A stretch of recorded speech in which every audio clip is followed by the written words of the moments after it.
Well, this is it. Stage 20 represents the last potential shake-up of the general classification. The riders will have passed through this start town of Schlanders the previous day, but unlike stage 19, on this stage, they'll have 65 kilometres of relatively easy roads before they get to the first climb of the day, the second category Passo Lungo. And by the end of today, we're going to know exactly who's going to win the 96th edition of the Giro d'Italia.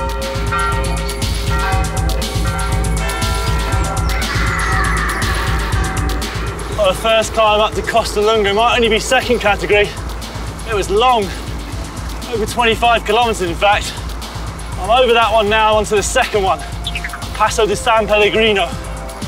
On the stage itself, at the bottom here, the riders will be passing through the feed zone. It's going to be really important on a day with over 200 kilometres, with 5 categorised climbs, where they'll be burning something in the region of 5,000 calories. On the stage itself, I'd expect to see a team setting tempo just here, probably the team with the pink jersey. Just passing to the top now.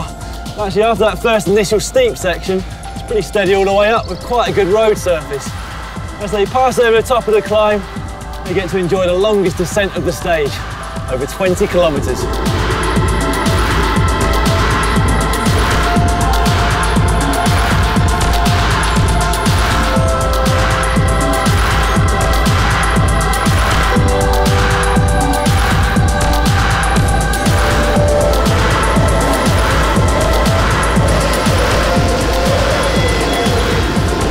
That long descent leads into the longest climb of the stage, the fearsome Passo Giau, first category climb which also featured in last year's race, when Liquid Gas set a solid tempo at the bottom before Ivan Basso colluded with Michele Scarponi in a bid to distance their rivals.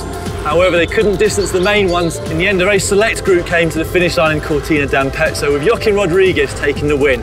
We're also going to be passing through that town very shortly.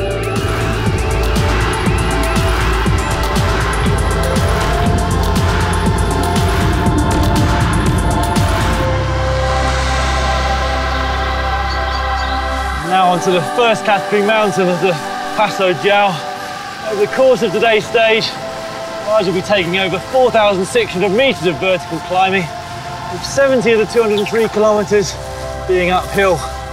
Although this one's technically the most difficult climb, in the backs of their minds the riders will be thinking about the one to the finish, up to Tre Cime Di Lavaredo, where over the last 6Ks they twice reached gradients of 18%.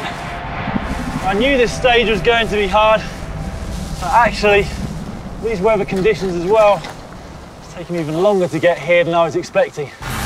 Team Car 1 follows the top riders all day.